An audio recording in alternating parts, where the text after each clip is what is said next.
Hello बच्चों, worksheet 22 में हमें दूध के दांत, स्थायी दांत, मिठाइयाँ और दंतशय के बारे में पढ़ना है। आप सभी ने देखा होगा कि जब आप छोटे बच्चे थे तो आपके सभी दांत धीरे धीरे गिरने लगे और कुछ बच्चों के दांत तो अभी भी गिर रहे होंगे। ऐसा क्यों? इन दांतों को जो कि बचपन में गिर जाते हैं, दूध के दांत कहते हैं।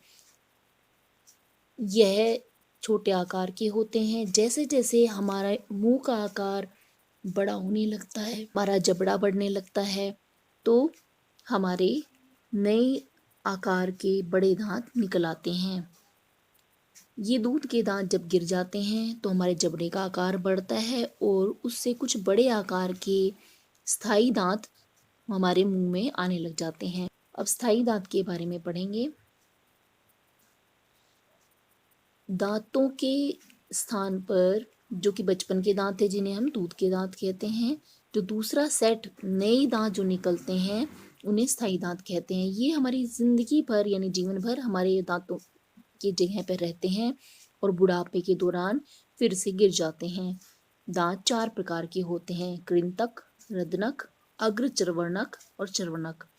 कृंतक दांत थोड़े पैने होते हैं और ये सामने उपस्थित होते हैं। ये काटने के काम आते हैं और इसके साथ में दूसरे दांत होते हैं जो थोड़े से ज़्यादा पैने होते हैं। इनसे हम चीरने और फाड़ने का काम, छीलने का काम कर सकते हैं। इसके साथ थोड़े चौड़े दांत होते हैं जिन्हें हम अग्रचर्वणक कहते हैं और चर्वणक दांत आखिर में जबड़े में उपस्थित होते हैं। ये भी चबाने के काम आते हैं। अच्छा बच्चों, बताइए हम ब्रश क्यों करना चाहिए? बिल्कुल सही। अगर हम ब्रश नहीं करेंगे तो हमारे दांत खराब हो जाएंगे। आइए देखते हैं कि दांत खराब क्यों हो जाते हैं।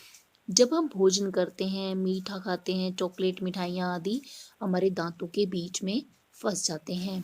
हमारे मुंह में रहने वाले जीवाणु अधिक संख्या में पनपने लगते हैं। ये दांतों के बीच फंसे हुए भोजन को तोड़ तोड़ कर अम्ल बना देते हैं और यह अम्ल धीरे धीरे हमारे दांतों के साथ अभिक्रिया करता है और अम्ल जब दांतों पर अभिक्रिया करने लगता है तो यह दंत क्षय करता है। दांतों की देखभाल कैसी करनी चाहिए? हमें प्रतिदिन 2 बार ब्रश करनी चाहिए और जब भी हम खाना खाएं तो तुरंत कुल्ला कर लेना चाहिए, जिससे कि दांतों के बीच फंसा हुआ भोजन दांतों से बाहर निकल जाए। मुंह के अंदर कभी भी गंदी वस्तु या गंदी उंगलियां नहीं डालनी चाहिए। आइए अब हम प्रश्न उत्तर करेंगे। आखिरी बार जब आपका दूध का दांत टूटा था तब आपकी आयु क्या थी? इसमें आपको आखिरी दांत जब टूटा था उस समय आयु क्या थी वह लिखनी है। किसी की 10 साल आ सकती है, किसी की 9 साल होगी। प्रश्न 2, स्थायी दांत के विभिन्न प्रकार कौन कौन से हैं? आपको ये सभी प्रकार इसमें लिखने हैं।